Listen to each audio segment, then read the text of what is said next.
자, 우리 같이 말씀을 들어보도록 하죠. 자, 부흥이라는 주제는 교회가 항상 중요하게 여기고 있는 주제라고 할 수 있습니다. 그리고 이 부흥은 사실 교회가 세워진 궁극적인 목적이라고 할 수가 있죠. 교회는 부흥해야 합니다. 그렇다면 부흥이란 무엇인가요? 여러분이 부흥이라는 단어를 들었을 때 어떤 이미지를 먼저 떠올리시는지가 중요할 것 같습니다. 많은 사람들이 부흥하면 일단 커지는 걸 생각합니다.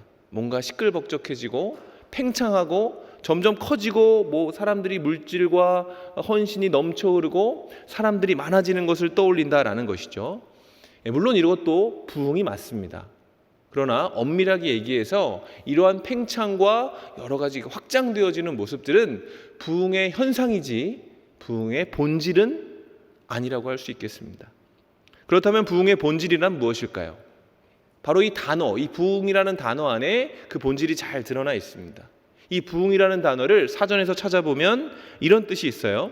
쇠잔하던 것이 다시 일어나다, 다시 회복되어지다, 이런 뜻이 있어요. 여기서 우리는 부흥이라는 단어에 담긴 뜻이 회복이라는 것을 발견하게 됩니다. 더 멋지게 이야기를 하면 역전이라는 뜻을 가지고 있다는 것을 찾게 되는 것이죠.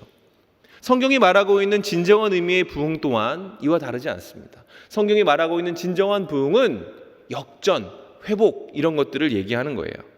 망가지고 다치고 훼손된 것이 회복되는 것이죠. END가 AND로 변화되는 것. 하나님의 창조와 다른 의도와 하나님의 창조와 그 다른 모습으로, 그 의도와 다른 모습으로 살아가던 존재가 하나님의 창조 목적에 맞춰서 자신의 삶의 행위를 바꾸고 모습을 바꿔가는 것을 바로 부흥이라고 말한다는 것이죠. 이런 맥락에서 볼 때 3년간의 팬데믹으로 교회가 많이 연약해지고 약한 부분이 드러났잖아요. 그런 맥락에서 볼 때 지금 이 시대 교회 가운데, 이 시대 성도들에게 가장 필요한 것이 다른 무엇이 아니라 부흥이다라고 우리는 얘기할 수가 있겠습니다. 여러분, 부흥은 한 사람 한 사람 안에서 일어나는 거예요. 교회 단위에서 일어나는 것이기도 하지만 한 영혼 안에서도 큰 부흥이 일어날 수 있다는 거예요. 예수님께서는 한 영혼의 가치를 천하보다 귀한 것이다 라고 얘기하셨어요. 이것은 단순한 비유와 은유가 아니라 예수님이 정말 생각하셨던 바로 그 수준의 가치라는 거예요. 예수님의 계산법 안에서 한 영혼의 가치는 천하보다 귀한 것입니다. 때문에 우리는 한 영혼을 바라봐야 하고 한 영혼의 부흥을 위해서 간절히 기도할 수 있어야 하는 것이죠. 그럼 예수님이 이렇게 말만 하셨는가? 그렇지 않죠. 예수님은 실제로 이 땅에 오셔서 정말로 그렇게 사역을 하셨습니다. 주님이 그렇게 사역하실 것이라는 것을 이사야 선지자가 61장에서 이렇게 이야기를 했습니다. 우리 그 말씀을 읽어보도록 하겠습니다. 1절 시작. 주 여호와의 영이 내게 내리셨으니 이는 여호와께서 내게 기름을 부으사 가난한 자에게 아름다운 소식을 전하게 하려 하심이라. 나를 보내사 마음이 상한 자를 고치며 포로된 자에게 자유를, 갇힌 자에게 노임을 선포하며 여호와의 은혜의 해와 우리 하나님의 보복의 날을 선포하여 모든 슬픈 자를 위로하되 무릇 시온에서 슬퍼하는 자에게 화관을 주어 그 죄를 대신하며 기쁨의 기름으로 그 슬픔을 대신하며 찬송의 옷으로 그 근심을 대신하시고 그들이 의의 나무 곧 여호와께서 심으신 그 영광을 나타낼 자라 일컬음을 받게 하려 하심이라. 아멘. 여러분, 주님이 정말로 이 일을 이루셨죠. 성경에 기록된 예수님의 생애를 보면 바로 이러한 특징들이 잘 드러나요. 회복과 역전. 주님이 어떤 사람들에게 다가가셨죠?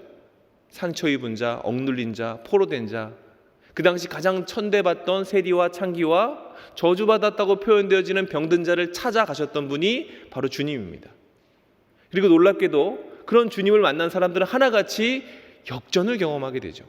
회복을 경험하게 되었다라는 것입니다. 말씀이 육신 되신 그분을 만나서 그분의 사랑을 경험하고 회복됨으로 사랑할 줄 아는 사람이 되는 것. 자신의 신세 한탄만 하고 이기적인 인생을 살아가던 인생이 예수님을 만나서 그의 사랑과 헌신을 경험함으로 말미암아 주님이 원하시는 그 모습대로 사랑할 줄 아는 사람으로 변화되는 것. 이것이 바로 부흥이라는 거죠. 그리고 오늘 나오는 제자 베드로와 요한이 바로 그 사랑을 받은 사람들이라고 할 수 있습니다. 오늘 본문은 성경에서 나오는 그 유명한 사건 중에 하나로 사랑받은 제자들이 어떻게 부흥의 불씨를 옮겨가는지를 이야기를 하고 있어요. 오늘 성전 미문에서 이런 사건이 일어났죠. 제9시 기도 시간에 베드로와 요한이 성전에 올라갈세. 여기서 9시라는 거는 유대인들의 시간 가운데 가장 피곤한 시간 중에 하나예요. 왜냐하면 유대인들은 하루에 3번씩 기도를 했거든요. 아침 9시, 낮 12시, 오후 3시 이렇게 했습니다. 여기서 9시라는 것은 오후 3시를 의미해요. 그러니까 이들의 삶 가운데에서 이제 3번째 마지막 기도를 앞두고 성전에 올라가고 있었다라는 겁니다. 가장 피곤한 그런 시간이었겠죠. 어쩌면 하루를 마무리하기 위해서 뭔가 일을 벌리기보다 일을 마무리해야 되는 그런 시간이었을 겁니다. 근데 그때에 제자들 앞에 일어난 풍경이 바로 이런 것이죠. 말씀을 한번 읽어보도록 하겠습니다. 2절입니다. 시작. 나면서 못 걷게 된 이들이 사람들이 메고 오니 이는 성전에 들어가는 사람들에게 구걸하기 위하여 날마다 성전에 두는 자라. 템포를 좀 맞춰야 될 것 같아요. 제가 연습을 좀 더 하겠습니다. 어쨌든 미문이라는 곳에 한 거지가 앉아 있었어요. 여기서 미문이라는 것은 니카노르의 문이라고 해서 그 당시 헤롯이 성전을 지을 때 사람들의 환심을 사기 위해서 가장 화려하고 웅장하게 지은 그런 문을 얘기해요. 성전으로 들어가는 문. 높이만 한 24m가 되었다고 하고 금과 동으로 잔뜩 이렇게 치장을 해서 들어가는 사람들이 그 웅장함에 아주 매료되었다라고 요세푸스가 기록하고 있습니다. 근데 바로 그 웅장한 문, 어떻게 보면 권력과 세상의 화려함의 상징인 그 문 앞에 날 때부터 안진뱅이였던 한 사람이 앉아 있었습니다. 그 사람을 누군가가 거기에 던져놓고 구걸하게 만들었던 것이죠. 머릿속에 여러분 그림을 그려보세요. 아주 아름답고 웅장한 문 앞에 평생 구걸하며 살던 노인이 앉아 있는 거예요. 사도행전에 보면 그가 40세 어간이라고 되어 있는데 그 당시 40세는 지금 40세가 아니라 노인이라고 볼 수 있는 거예요. 얼마나 비참해 보였을까요? 얼마나 처절했을까요? 그 화려한 성문과 비교되는 그의 모습을 보면 사람들은 정말 불쌍하다 하면서 동전을 더 던져 주었을 수도 있습니다. 근데 성경은 이 안진뱅이였던 그가 미문에 있을 수 있었던 이유를 날마다 누군가 그를 거기에 옮겨 놓았다라고 기록하고 있어요. 그를 메어다 성전 미문에 던져놓은 사람들이 어떤 사람인지는 알 수 없습니다.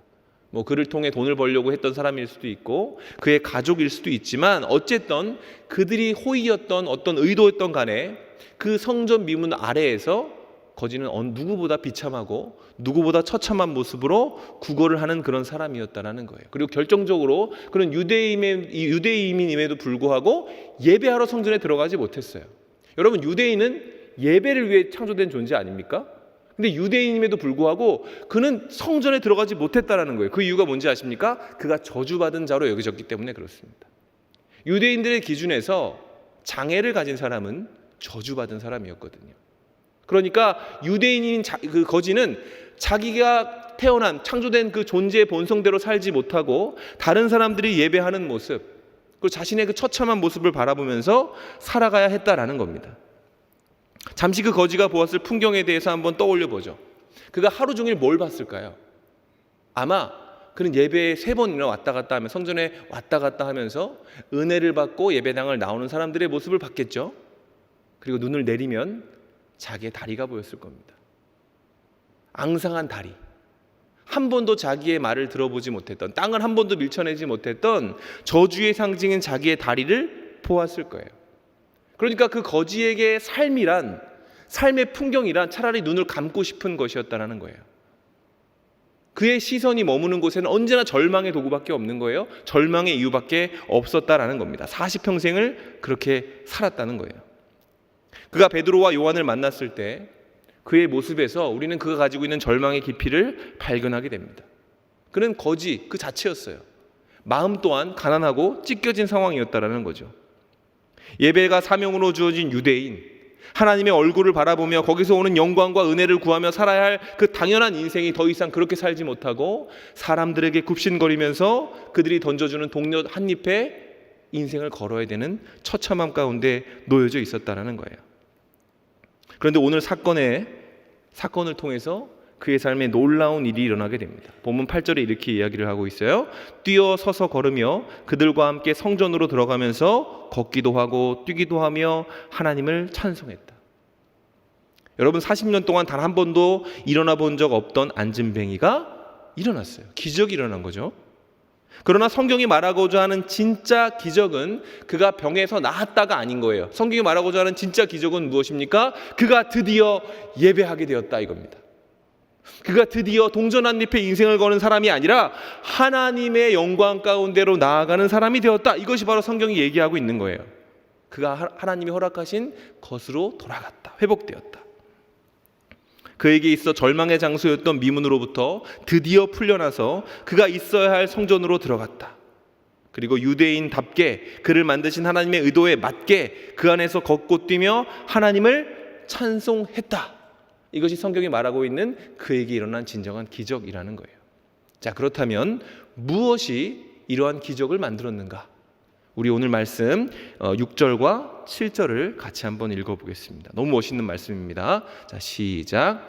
베드로가 이르되 은과 금은 내게 없거니와 내게 있는 이것을 내게 주노니 나사렛 예수 그리스도의 이름으로 일어나 걸으라 하고 오른손을 잡아 일으키니 발과 발목이 곧 힘을 얻고. 자, 무엇이 그를 일어나게 했는가?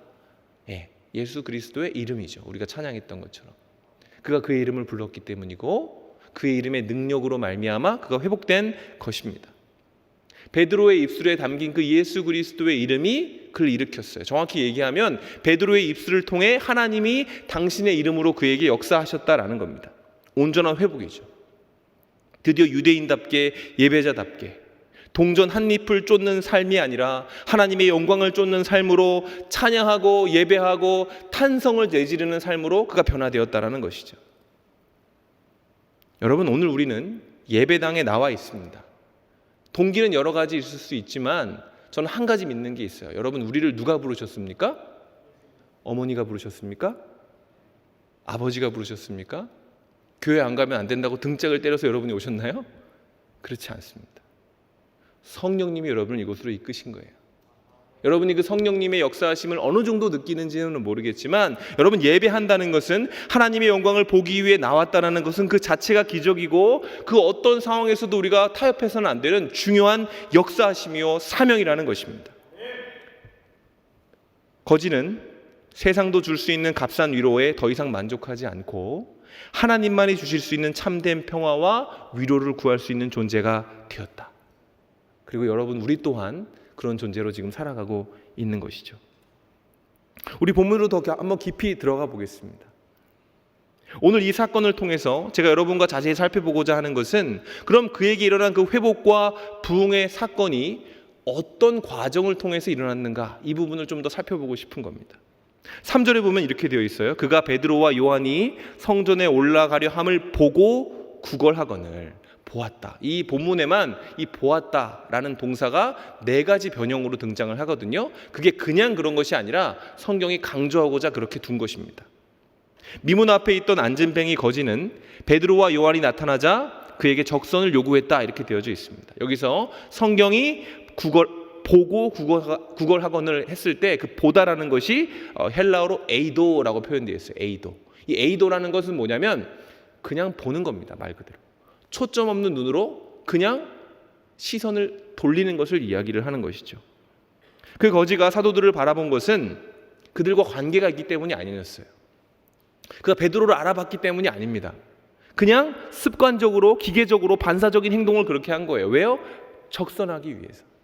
평생을 거지로 살던 그 앞에 그는 인기척만 나면 굽신거리면서 한 푼 줍쇼라고 얘기하도록 길들여져 있었기 때문에 그는 그냥 그렇게 한 겁니다. 거지가 그 두 사도에게 구한 것은 그래서 누구에게나 구할 수 있는 것이었어요. 동전 한 입. 동전 한 입 주십시오, 이거였습니다. 그 동전을 던져줄 사람이 누구인지는 관심도 없었고 그가 자신을 어떻게 대하는지도 상관없었어요. 그 당시 유대인들에게 이런 저주받은 사람들은 예배에 들어가기 전에 피해야 할 대상이었기 때문에 아마 갖은 멸시와 천대에 익숙했을 수도 있습니다.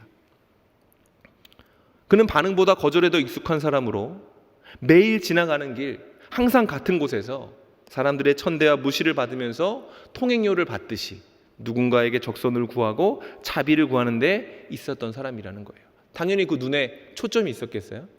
없죠. 오히려 초점이 있는 게 괴로운 거죠. 습관적이고 기계적인 그런 눈빛을 이야기를 해요.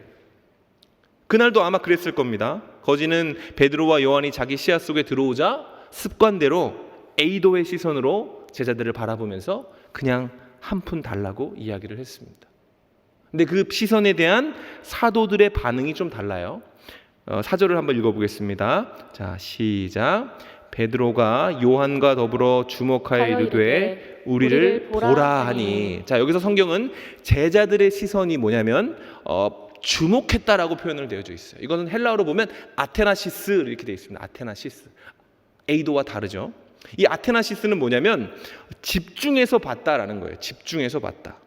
어떤 목적과 관심을 두고 그를 바라보는 것을 얘기합니다. 여러분, 무시하고 천대하는 것이 아니라 마음이 같다라는 뜻이에요. 그를 주목했다라는 거예요. 그의 얼굴을 유심히 바라보는 그런 경우인 것이죠. 여러분, 하루가 마무리되는 순간입니다. 일을 벌리기보다 일을 마무리하고 오늘 빨리 예배하고 자기 은혜를 추구해야 되는 그런 시간일 수도 있어요. 어쩌면 베드로와 요한은 설교하러 들어가는 것일 수도 있었겠죠. 그러면 더 아마 많은 생각들이 있고 분주했을 것입니다. 그런데 두 사도는 안진뱅이를 주목합니다. 어찌 보면 그 성전의 배경과도 같은 존재였을 수도 있어요. 니카노르의 문처럼. 그 찬란한 문 앞에는 언제나 가장 비참한 인생이 놓여져 있고 나는 그 인생을 보면서 난 저렇게 안 돼서 다행이다. 난 저렇게 안 살아서 정말 다행이다라고 여기는 그런 존재였을 수도 있다라는 겁니다. 내 제자들은 그 대상을 눈여겨보았습니다. 문을 본 것이 아니라 그 니카노르의 미문을 바라본 것이 아니라 그 밑에 있는 한 인생, 하나님이 천하보다 귀하게 여기시는 그 인생을 주목했다라는 것이죠. 여러분, 이 두 시선을 한번 비교해 보죠. 거지의 시선과 베드로의 시선, 두 시선의 질은 완전히 다릅니다. 거지의 눈빛 안에는 아무것도 없어요. 공허합니다. 그러나 사도들의 눈 안에는 온갖 것들이 담겨 있죠.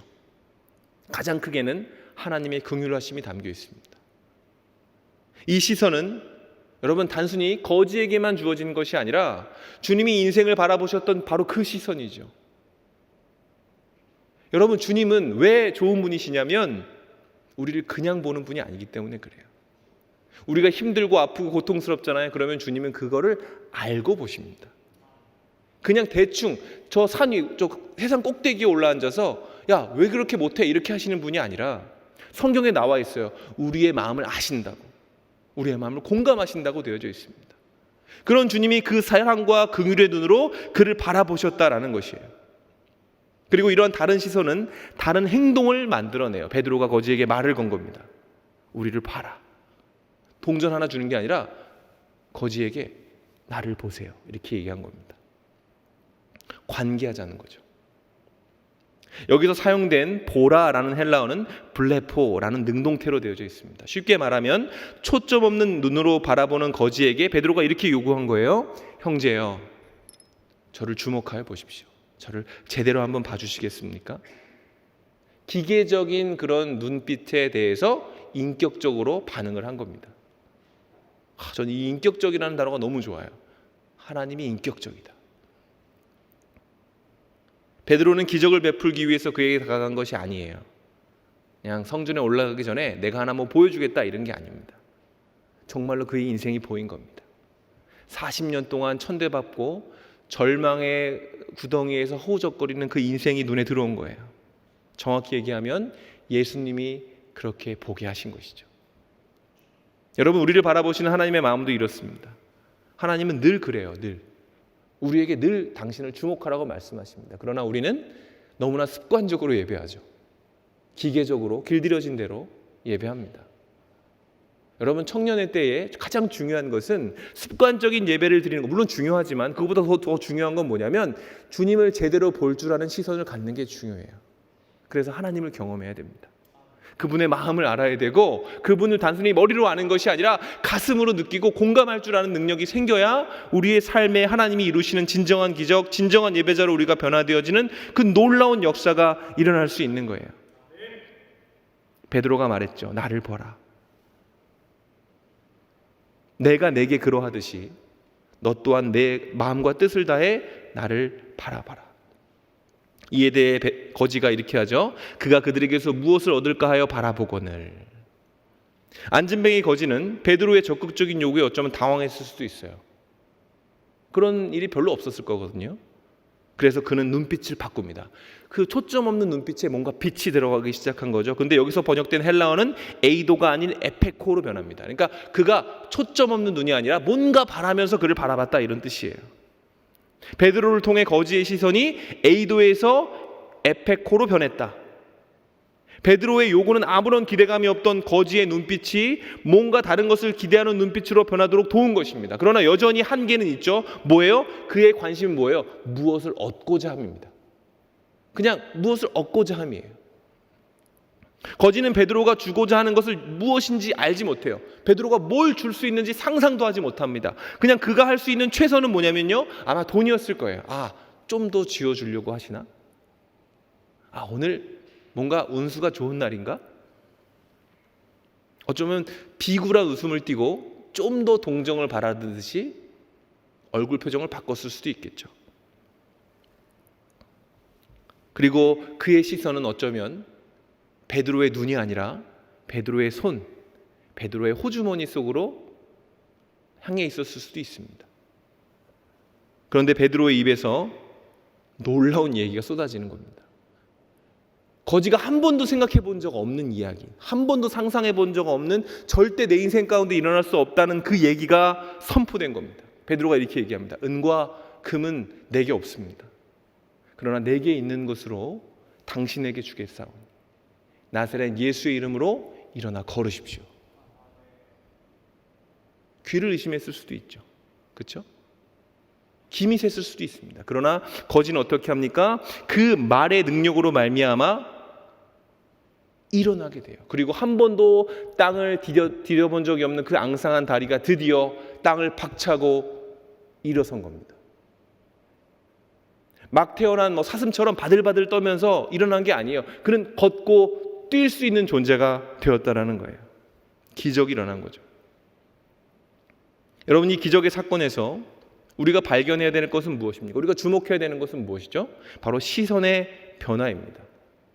앞서 오늘 본문에서 동사가 무려 4번이나 변형되어 등장했다라고 먼저 말씀을 드렸죠. 강조하고자 하는 것입니다. 이 기적의 시작은 베드로가 그 거지를 주목한 것으로 시작되었다는 것을 꼭 기억하셔야 돼요. 정확히 말하면 베드로 안에 계신 예수 그리스도께서 베드로의 눈을 통해서 거지를 바라봐 주심으로 그 기적의 역사가 시작된 것입니다. 미문 앞에 주저앉아 있는 안진뱅이 거지에게 반응하신 분은 여러분 베드로가 아니라 사실 예수 그리스도였다는 거예요. 안진뱅이를 긍휼의 눈으로 바라보신 분은 베드로 속에서 살아계신 예수님이었고, 그 안진뱅이의 더러운 손에 자기의 손을 부여잡은 분 또한 예수님이셨다. 여러분, 이런 하나님이 어디 있습니까?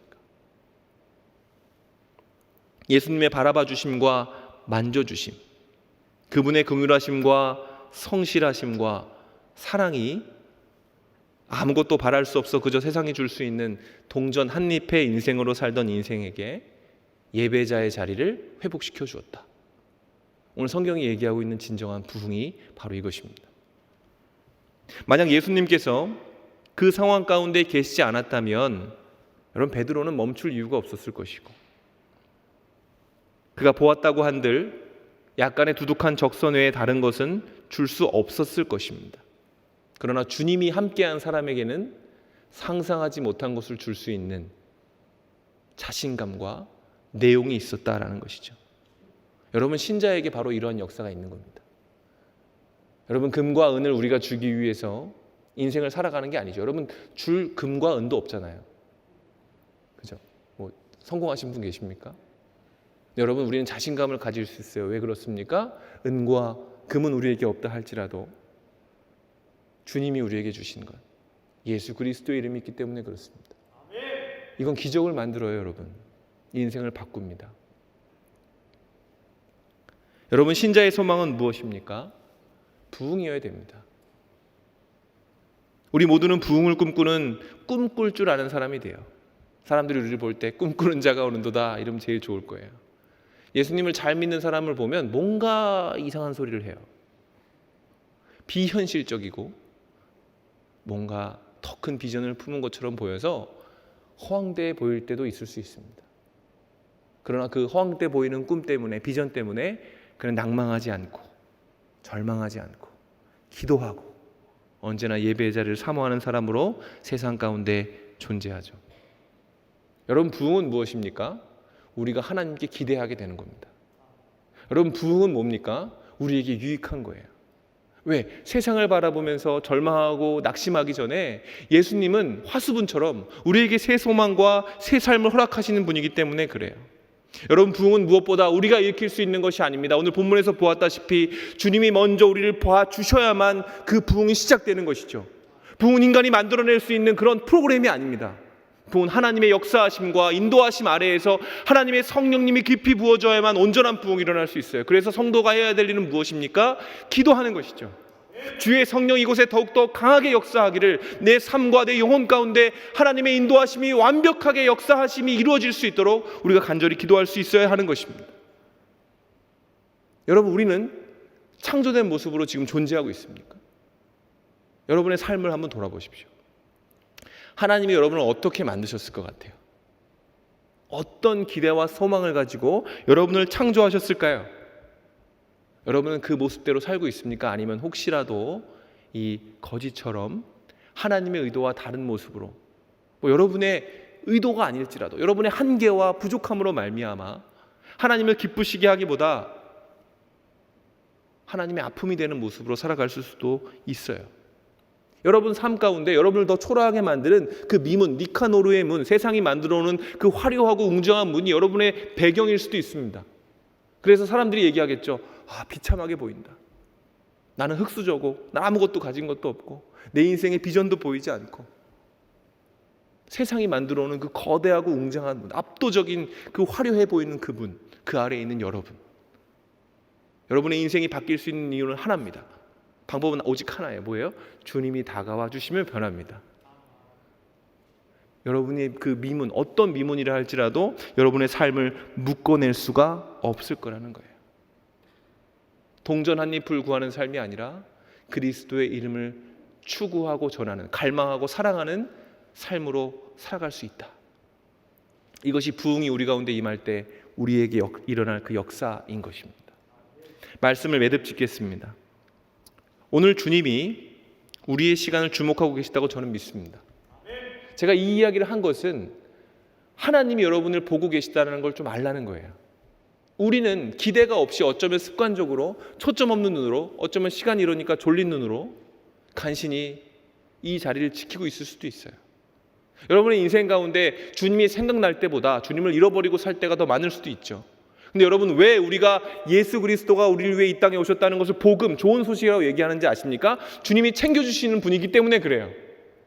우리의 연약함을 동정하시는 분이시기 때문에 그래요. 우리의 한계에 대해 지적하시기 이전에 우리의 한계에 대해서 공감하시고 우리의 아픔을 공감하시며 우리가 부족한 것을 알고 계시기에 당신의 방법으로 적극적이고 능동적으로 우리를 도우시는 분이 바로 우리의 구주 예수 그리스도이시라는 것이죠. 그런 여러분, 무엇을 믿어야 합니까? 주님의 바라봐 주심을 믿어야 됩니다. 그게 하나님의 진심이에요. 여러분을 향한 하나님의 태도입니다. 여러분을 향한 하나님의 태도가 그래요. 우리가 경계해야 될 것 중에 가장 경계할 게 이런 거예요. 하나님 나한테 관심 없는 것 같아. 관심 많으십니다. 너무 많으세요. 성경이 이야기를 하죠. 민수기 6장 24절로 26절, 하나님이 이렇게 우리를 바라보고 계십니다. 읽겠습니다. 시작. 여호와는 내게 복을 주시고 너를 지키시기를 원하며 여호와는 그의 얼굴을 내게 비추사 은혜 베푸시기를 원하며 여호와는 그 얼굴을 내게로 향하여 드사 평강 주시기를 원하노라. 아멘. 여러분, 이것이 우리를 향한 주님의 태도입니다. 감히 그 태도라는 단어를 쓸 수밖에 없어요. 우리를 대하시는 방식이에요. 그는 우리에게 복을 주기를 원하십니다. 우리를 졸지 않으시고 지키시고 베푸시며 우리 삶에 평화를 주시기 위해서 무엇이든 하실 수 있는 분이 바로 우리의 구주 예수 그리스도, 보혜사 성령님이에요. 그래서 우리가 할 수 있는 일은 무엇입니까? 우리가 할 수 있는 최선은 무엇이죠? 반응하는 겁니다. 거지처럼 조금이라도 내가 할 수 있는 최선을 다해서 조금이라도 반응할 수 있는 사람이 되어야 해요. 습관적으로 의미 없이 그분을 바라보는 것이 아니라 우리 안에 부흥이 일어나기를 간구하면서 우리 안에 하나님을 향한 갈망이 세워지기를 원하면서 기대와 소망을 품게 해달라고 기도하는 것입니다. 어느덧 한 해가 가고 2023년이 다가오고 있어요. 여러분, 새해가 오기 전에 우리 안에 켜켜이 쌓인 회의와 의심과 고단함이 뒤바뀌었으면 좋겠습니다. 역전되었으면 좋겠어요. 회복되었으면 좋겠어요. 우리를 위해 이 땅에 오신 예수님의 헌신, 그걸 기념하는 게 베들레헴의 밤이잖아요. 그죠? 하나님이 그 보좌가 아니라 말구 위에 놓으셨다. 왜? 우리를 위해서. 생각만 해도 가슴이 막 떨리는 그런 스토리 아닙니까? 여러분, 그분의 주목하심을 우리가 마음으로 깨달아서 우리 안에 하나님에 대한 지식이 아니라 하나님에 대한 그 사랑이 넘쳐 흐르게 될 때, 그를 향한 갈망과 신앙 고백이 진심으로 우리 안에 넘쳐 흐르게 되면 여러분, 우리 마음에 무슨 일이 일어나겠어요? 부흥이 일어나는 겁니다. 그리고 그 부흥을 일으킨 한 영혼 한 영혼이 모여서 교회가 되어질 때, 그것이 성령이 불타는 교회, 사랑으로 모든 것을 이룰 수 있는 교회, 어떤 상처와 아픔과 어려움과 한계를 지닌 사람이라도 이 문에 들어오기만 하면, 이 자리에 오기만 하면 성령님의 은혜로 말미암아 회복되어지고 역전되어지는 역사를 경험하게 되는 그 주님이 이끄시는 공동체, 말씀과 기도와 하나님의 능력이 가득한 공동체가 바로 이 교회가 되어지고, 그래서 교회가 다시 한번 세상의 소망이 될 수 있게 되는 것입니다.